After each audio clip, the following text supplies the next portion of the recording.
이번 시간에는 트리오스를 실제 사용하는 법에 대해서 설명을 드리도록 하겠습니다. 먼저 컴퓨터를 부팅을 하시게 되면 자동으로 3샵에 스캔받는 소프트웨어가 구동하게 됩니다. 네, 구동이 하게 되면 보시는 것과 같이 이제 유저를 선택하는 창이 나오게 되는데요. 기본적으로 디폴트 유저로 되어 있습니다. 환자 등록할 수 있는 전환이 되게 됩니다. 여기서 해야 될 거는 첫 번째 새 환자를 클릭을 하게 되고요. 환자를 클릭하게 되면 이제 보시는 것처럼 환자 아이디, 이름, 성 여러 가지 이제 내용을 적을 수 있는데 이 느낌표 대신 되어 있는 부분이 반드시 넣어야 되는 부분이라고 보시면 되겠습니다. 여기다 성에는 홍길동이라고 한번 넣어 보겠습니다. 네. 그 다음에 이제 보통은 이제 성에는 홍, 이름에는 길동 이렇게 쓰는데 왔다 갔다 하기가 불편하신 경우에 한 번에 홍길동이라고 적어 주시는 것도 좋고요. 환자 아이디는 차트 아이디를 보통 넣어 주시면 되겠습니다. 그 다음에 이제 환자 케이스를 저장을 합니다. 저장을 하게 되면 이렇게 홍길동이라는 표시가 뜨게 되고요. 여기서 이제 새 케이스, 이 환자에 대한 새 케이스를 이제 만들게 됩니다.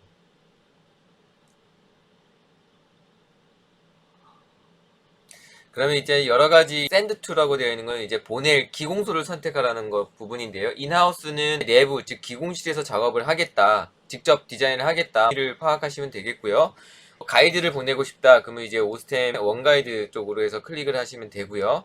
그래서 저는 기본적으로 인하우스로 클릭을 하겠습니다. 실제 작업을 하기 전에 어떤 기공소를 보낼 것인지 미리 선택을 할 수가 있다. 일단은 46번 치아를 크라운을 한다고 가정을 하겠습니다. 그 다음에 날짜를 선택하는 게 있는데요. 배송 날짜입니다. 배송 날짜는 실제 보철이 완료돼서 언제 치과에 도착하게끔 해주세요 라는 부분이 되겠고요. 일주일 정도 잡아서 22일로 선택을 하겠습니다. 다음 과정은 이제 스캔 받는 과정입니다. 우측에 보시면은 주문서를 작성을 하고 스캔 페이지를 클릭을 하게 되면 이제 스캔하는 과정으로 넘어가게 됩니다. 네, 필요하신 경우에 이제 I 버튼을 눌러서 보시는 걸로 활성화 시키시면 되겠습니다. 그래서 보통은 작업치와 먼저 스캔을 작업하는 아치부터 스캔을 받고요. 일반 스터디 모델을 하게 된다라고 하면 상악이나 하악이나 크게 상관은 없습니다. 만약에 상악이 지대치가 있다면 상악을 먼저 순서를 이제 클릭을 해서 상악으로 바꾸면 되겠고요. 이제 먼저 하악 먼저 스캔을 받도록 하겠습니다.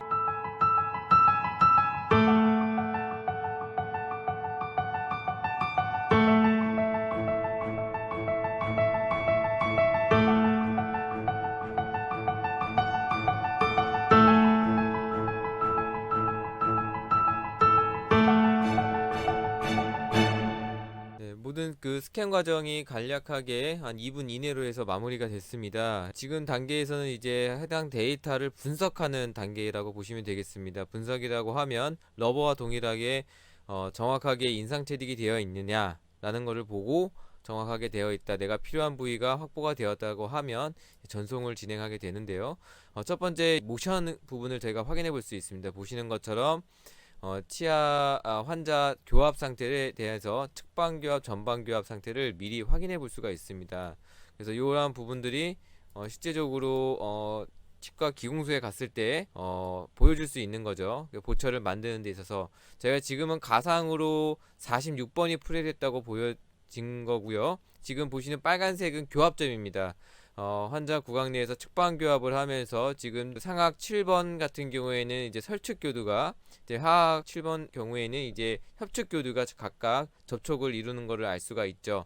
그래서 환자에 대한 교합 상태도 이렇게 참고를 할 수가 있습니다. 그다음에 치아에 대한 간격 부분도 확인해 볼 수가 있는데요. 이제 이것에서 확인해 볼 수 있는 거는 파란색으로 되어 있는 부분이 실제 접촉점이라고 보시면 되겠습니다. 확대를 하자면은 기능교두 쪽하고 그다음에 마지막 리치 쪽에 각각 선택이 되어 있는 걸 알 수가 있죠. 나머지 빨간색부터 해서 연두색은 나타내는 등고선이라고 보시면 되겠습니다. 어느 정도 거리에 있는지, 좀 더 프랩을 해야 되는지, 아니면 이렇게 요 정도로 해서 충분히 마무리가 되는지를 알 수가 있는 그런 툴이라고 보시면 되겠습니다. 방향이라고 하는 부분은 보철이 체결하는 경로라고 보시면 되겠습니다. 지금 보시는 것처럼 보기 사용, 내가 원하는 부분에 위치를 시키고 보기 사용을 누르게 되면 나머지 부분들이 언더컷이 됩니다. 사실 프랩이 되어 있다면 이 언더컷은 보이지가 않겠죠. 특히 6번 치아 같은 경우에는 이런 방향도 미리 기공소에 데이터를 보내기 전에 언더컷이 있는지 없는지 유무를 미리 판단할 수도 있고요. 간격, 접촉점이 어디서 잘 이루어지는지, 실제 구강에 대한 접촉점과 내가 스캔받은 데이터의 접촉점이 정확하게 일치하고 있는지, 필요하면은 교합지를 통해서 실제 색상이 요 해당되는 파란색 포인트와 일치하는지 확인할 수가 있고요. 모션, 환자에 대한 측방, 전방 교합 자체도 스캔을 받아서 실제 보철을 작업을 할 때 그대로 활용을 할 수 있다라는 부분에 대한 장점이 되겠습니다. 네, 앞서 설명드렸던 방향, 그 다음에 간격, 그 다음에 모션, 이런 것들을 한번 보셨죠? 여기서 하나 더 추가적으로 확인할 수 있는 부분이 이제 마진 라인입니다. 이 마진 라인이라는 건 뭐냐면, 치과 기공소로 데이터가 전달되기 전에 치과 내에서 마진을 미리 한번 설정해 볼 수 있는 그런 기능이라고 보시면 되겠고요. 해당 마진에 대한 설정을 통해서 정확한 마진에 대한 위치를 기공소에다가 전달을 할 수 있게 됩니다. 물론 해당되는 부분은 옵션입니다. 반드시 꼭 해야지만이 전송이 되는 부분은 아니고요. 치과 환자 구강을 볼 수 없는 기공소 같은 경우에는 이러한 데이터가 사실 좋은 그 정보가 되기 때문에 이런 것까지 해주시면 좀 더 좋고요. 이상으로의 각각의 도구 기능을 통해 방향과 마진 라인, 간격, 모션에 대해서 한번 확인을 해봤고요. 이런 과정이 끝나고 나면 최종적으로 전송 버튼을 누르게 됩니다. 예, 전송 버튼을 누르게 되면 앞서 주문단에서 선택했던 치과 기공소 또는 기공실로 이제 전송을 하기 위한 마지막 단계라고 보시면 되겠고요. 좌측 상단에 환자명과 전송 대상 하는 기공소 또는 기공실, 배송을 요청하는 날짜, 케이스 번호를 한번 확인해 보시고, 하단에 있는 전송 버튼을 누르게 되면 인터넷으로 자연스럽게 진행이 됩니다. 물론 전송 도중에도 케이스에 대해서 재생성을 해서 또 다른 스캔을 받을 수가 있고요. 실시간으로 전송과 스캔 과정을 동시에 이뤄낼 수가 있습니다. 트리오스에 대한 활용 방법에 대해서 간략하게 설명드려 마치도록 하겠습니다. 예, 감사합니다.